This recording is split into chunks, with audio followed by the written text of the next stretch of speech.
Assalamualaikum warahmatullahi wabarakatuh. Alhamdulillah, saya berkunjung ke rumah alumni Universitas Muslim Nusantara dan juga kader LDK pada masa itu. Saya bersama dengan Bang Eko Saputra. Kita akan sharing sedikit pengalaman beliau pada saat kuliah, pengalaman-pengalaman indah dan sebagainya gitu kan. Saya soalnya nggak punya pengalaman indah. Langsung saja kita diskusi, sharing-sharing ringan saja. Abang dulu jurusannya bahasa Inggris kan? Iya. Bahasa Inggris. Bahasa Inggris. Tahun berapa maksudnya? Stambuk 2016. 2016. Dari sekian banyak jurusan di UMN ya, kenapa abang milih untuk jurusan bahasa Inggris?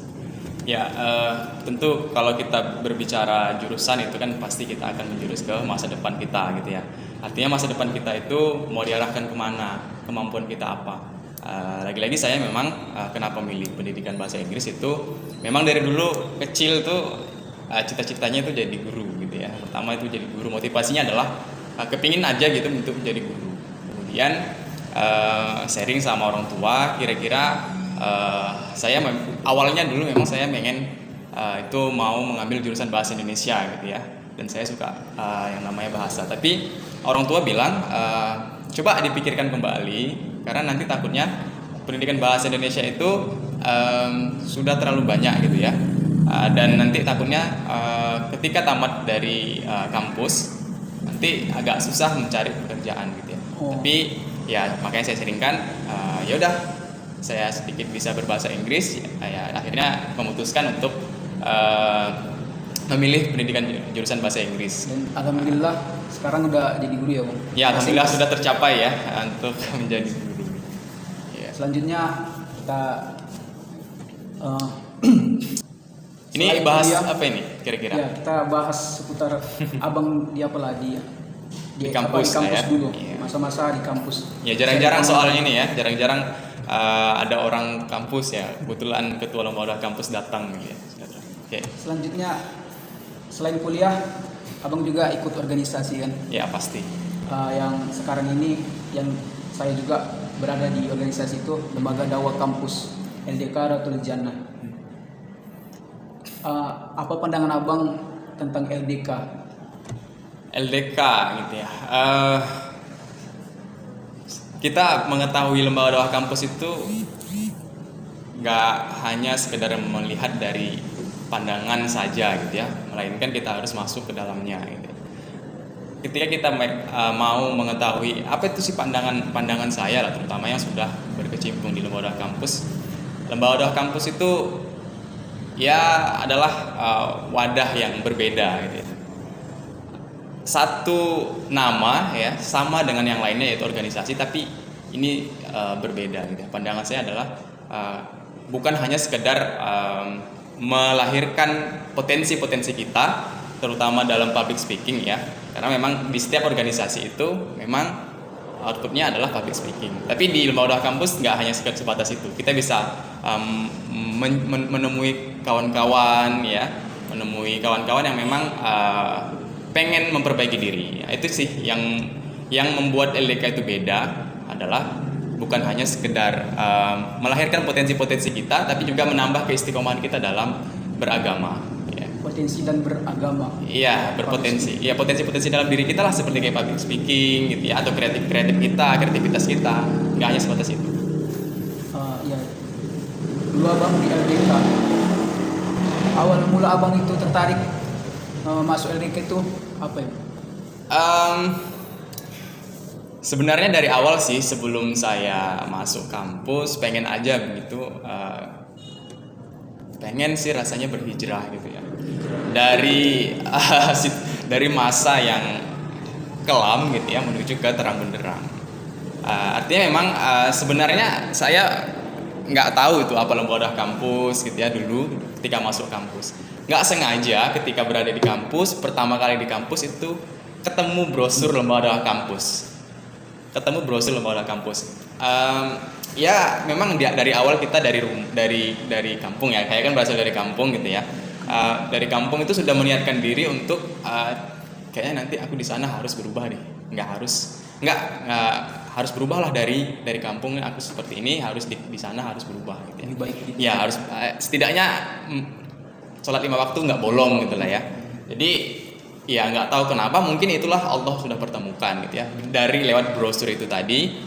Oh ini adalah doa kampus, kayaknya ini aku cocok nih gitu ya. Jadi setelah itu gitu ya, ketemulah dengan alumni ya, ketemulah dengan kader lembaga kampus gitu ya. Iya, senior lah di kampus. Nggak tahu kenapa abang itulah ya, baiknya luar biasa gitu ya. Saya nggak tahu apa-apa di kampus, abang itu terlalu baik kali, kadang mengantarkan saya ke ruang kelas, menunjukkan saya ruang ujian, bahkan ada yang membelikan saya makan gitu. Saya sebenarnya sih terkejut, tapi ini saya tanya, ini abang siapa? Ini kami dari lembaga doa kampus. Toh saya ketemu brosur ini bang, lembaga doa kampus gini. Nah, jadi semenjak dari situ mulailah ada rasa ketertarikan untuk bergabung di lembaga doa kampus. Pertama brosur, kemudian ketemu dengan orang baik itu tadi, yang mungkin dari perantara abang itu kita bisa menjadi lebih baik seperti ini. Saya lah khususnya gitu ya, seperti itu. Oke, kita lanjut saja. Tadi udah dijawab dari brosur dan orang baik yang menuntun mungkin sampai memang sekarang. Lembaga kampus itu memang turun-temurun seperti itu ya. Orang baik. Iya, ada orang baik yang tiba-tiba datang menunjukkan ruang kelas, menanya kabar, bahkan ada yang ngasih makan. Itu luar biasa. Oke, selanjutnya dari abang kuliah organisasi kan? Iya. Dan Anda tahu juga abang gubernur di FKIP. Ada banyak kesibukan. Kesibukan itu kuliah, organisasi, dan jadi gubernur FKIP. Tapi masih bisa mengkondisikan waktu itu, waktu-waktu antara kuliah, organisasi, dan jadi gubernur masa itu. Gimana sih tipsnya itu bang, memanage waktu, membagi waktu antara itu semua? Ya, sebenarnya gini, kita sebagai seorang manusia itu memang tempatnya itu memang harus sibuk gitu ya. Tempatnya itu memang harus capek. Tapi lagi-lagi saya tekankan gitu ya. Setelah saya pelajari ilmu tentang bagaimana cara memanajemen diri gitu ya, pasti nggak jauh-jauh beda. Kita harus ngelis semua daftar kegiatan kita. Ternyata yang kita anggap diri kita ini sibuk, ketika kita sudah list daftar-daftarnya, ternyata kalau sudah dihitung-hitung kegiatan kita itu hanya sedikit gitu ya. Ya, dari 24 jam yang kita punya, ketika kita list, ketika kita manage semuanya, ternyata nggak sampai 24 jam, dan itu ternyata gampang kita lakukan. Ternyata mindset kita yang menganggap diri kita itu terlalu sibuk gitu ya. Iya. Tapi kalau kita list daftar-daftarnya, ternyata cuma ini. Ya tugas ya kan. Tugas mungkin kalau memang mengajar ya. Kalau memang ada jadwal rapat atau syuro ya di organisasi ya, itu simple aja gitu ya. Jadi mindset kita sebenarnya harus kita ubah. Ya dengan cara kita tetap kita list semua agenda kita, dengan mengedepankan prioritas ya. Ingat ya, kalaupun kita sebagai seorang kader dalam sebuah organisasi, baik itu lembaga kampus maupun yang lainnya, tetap amanah yang utama itu adalah kuliah. Allah menunjukkan kita dengan sebuah organisasi melalui kampus dan melalui perantara orang tua kita. Orang tua kita menitipkan kita di kampus, maka amanah itu yang harus kita kedepankan. Nah, melihat prioritas itu, nanti bisa kita mendahulukan yang mana gitu ya. Artinya, kalaulah nanti kita jumpai tugas dalam sebuah kampus, dalam perkuliahan kita, maka kerjakanlah. Karena kita banyak sekarang lalai waktunya itu, ketika sudah ada tugas 1 minggu, 1 hari menjelang pengumpulan, di situ kita baru mengerjakan. Nah, itu yang mungkin banyak orang terkecoh, menganggap semuanya itu serba sepele. Ternyata itu adalah menjadikan kita boros waktu gitu ya, menganggap diri kita sibuk ya. Karena kita nggak tahu 1 hari ke depan itu kita bakal dapat amanah yang lain apa gitu ya. Jadi kita harus tekankan kepada diri kita, ketika ada tugas pertama kali itu harus dikerjakan, jangan menunggu waktu lama lagi.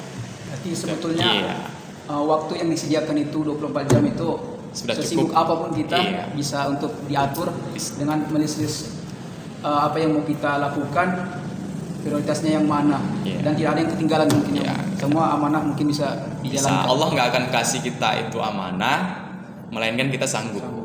Ya barangkali Allah titipkan amanah itu kepada kita, ya karena kita memang sanggup. Nggak ada lagi orang yang bisa menjalankannya selain kita. Berarti nggak ada alasan lagi. Nggak ada alasan kalau kita itu ternyata banyak tugas, ternyata kita nggak rapat gitu ya, atau nggak syura. Nah itu sebenarnya itu adalah mental orang-orang yang mungkin di bawah level orang yang mau naik kualitas gitu ya. Kalau kita mau meninggikan kualitas kita, maka aktivitas kita juga harus bertambah. Artinya kita harus siap menerima konsekuensi yang ada gitu ya. Seperti itu kira-kira. Mungkin untuk jawab semua yang tadi, kita lanjut. Tadi juga abang cerita sebagian ya, mungkin banyak tadi, dan selanjutnya itu pernah nggak abang pas di LDK kan merasa ini tidak sesuai mungkin kan, memberatkan untuk kuliah atau sebagainya, yang membuat abang itu mau ingin keluar dari LDK gitu. Pernah kepikiran gitu nggak? Kalau sulit, masa-masa sulit pernah ya. Nah, ya. Tapi kalau untuk keluar rasanya saya nggak tega gitu, nggak sanggup untuk keluar. Dan karena memang ya itu sih, karena saya sudah paham, karena memang yang butuh dakwah ini kita gitu. Saya sendiri, saya yang butuh dakwah, bukan dakwah yang butuh saya. Jadi seolah-olah kalau saya berpikiran kayak seperti itu, mau keluar dari lembaga kampus, ya saya adalah orang yang pecundang itu gitu. Jadi saya rugi gitu ya. Seperti itu. Saya nggak pernah terpikir sih. Selanjutnya, apa kesan abang saat di LDK, saat jadi kader LDK? Oke, baik. Kesan ya. Kesannya boleh nggak saya bingkai dalam satu kata ya? Kesannya itu indah ya. Indah. Jadi dibalut dengan kata-kata indah. Memang di dalamnya itu walaupun kadang ya yang namanya dakwah itu ya pasti ada tantangan-tantangan yang membersamai dakwah itu. Tapi kesannya itu ya memang indah. Kalau kita pengen ketika kita berada di dakwah dan memiliki kesan, itu cuma satu, cuman ya bergerak dan ikhlas. Insya Allah ketika kita memaknai sebuah kesan yang benar itu adalah ketika kita ya harus ada satu namanya aksi dan kemudian keikhlasan itu. Ya, aksi itu dalam artian bergerak yang kita ada. Jadi kesannya itu walaupun kadang-kadang orang menganggap dakwah ini sulit ya, belum lagi ketika masa-masa di kampus, belum lagi mengerjakan yang lain-lain ya, tapi itu semua dibalut dalam kata indah. Kesannya sangat-sangat indah. Dari kesan saat dia masih di LDK, sekarang udah sebagai LDK kemungkinan karena udah pasca kampus. Setelah ada jalur ini, kesan abang itu yang pertama gini deh, kita bertemu lembaga kampus itu memang akibat dari Allah lah ya. Kita pertama kali, pertama kali kampus yang mendapatkan sebuah hidayah dari awal sampai akhir masa kampus, hanya dididik di lembaga dakwah kampus, bagaimana caranya memperbaiki diri, mendekatkan diri, meningkatkan ketakwaan diri, meningkatkan ketakwaan terhadap Allah ya, kepada Allah. Dan di situ juga banyak kawan-kawan yang insya Allah, masya Allah, yang soleh-solehah ya, yang senantiasa mengingatkan kita dalam kebaikan. Dan Anda berharap ketika tidak berada di kampus lagi, hidayah itu tetap menyapa, tetap berada di hati sampai akhir-akhir nanti. Dan yang terakhir, kita diskusi sharing hari ini yang ditanyakan untuk pesan untuk kami yang berada di DKI sekarang, masa dari awal sampai ke kami, itu pesannya untuk kami yang masa-masa aneh gitu ya, sampai pesannya untuk kami sekarang yang berada di kami. Untuk kami ya. Oke, untuk yang sedang menjalani masa-masa indah ya, masa-masa indah di dakwah ya, masa-masa ya walaupun bisa dikatakan dengan sebuah angin, ada badai mencoba menjatuhkan atau mencoba menggoyangkan kita, ya, atau menghambat kita, itu bayangkan lagi, pikirkan kembali hakikat kita itu diciptakan untuk apa. Ketika kita sudah memaknai itu dan benar-benar paham memaknai bahwasanya hakikat kehidupan kita adalah untuk mendakwahkan agama ini, maka pikirkan kembali.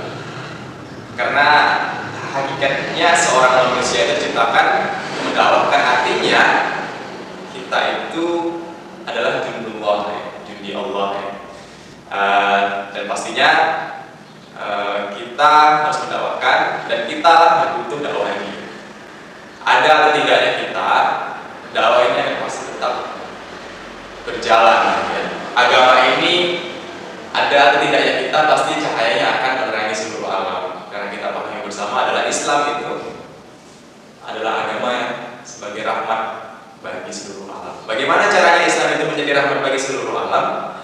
Ya, salah satunya adalah mensiarkan agama itu. Salah satunya di lembaga kampus dalam memfasilitasi itu. Apalagi kita berada di kampus yang waktunya itu cukup singkat, ya. Saya nggak terasa sudah tamat gitu ya.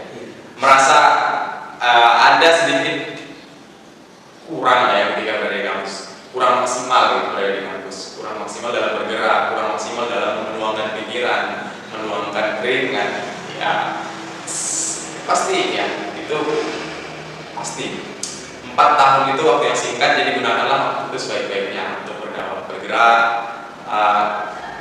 maksimalkan potensi yang ada dalam diri kita, baik di pikiran, tenaga. Kalau kita masih bisa ngasih tenaga kita minimal dalam pikiran kita. Kalau tidak sama sekali, minimal berpartisipasi dan mendoakan kita agar tetap senantiasa berada dalam lindungan Allah. Artinya jangan sampai keluar, tetaplah berada di dalam kampus, ya, sampai ya akhir-akhir masa kampus, ya, ketika berada di kampus, tetap berada di kampus, tetap berada di luar kampus. Itu pesannya yang Ya. bisa disimpulkan sendiri, dan banyak tadi kita sudah sampai di ujung. Ya, tambah satu lagi deh. Hampir lupa, ya. Jadi nikmatnya berukhuwah itu ketika kita dipertemukan oleh Allah, ya, dalam satu wadah, yaitu wadah kampus. Kita berharap agar nantinya kita akan bertemu kembali, bersua kembali, ya, di surganya Allah. Itu yang indah, gitu ya. Karena hakikatnya pertemuan di dunia itu akan lebih indah ketika kita bertemu kembali di surganya Allah. Insyaallah, ya. Alhamdulillah. Oke. Itu tadi pesan dari Haikal untuk kita, dan semoga kita bisa berjumpa lagi di akhir kelak. Mungkin demikianlah sharing kita pada kesempatan ini. Kita akhiri. Sebelumnya, syukran, terima kasih kepada Bang Iko. Saya akhiri. Assalamualaikum warahmatullahi wabarakatuh.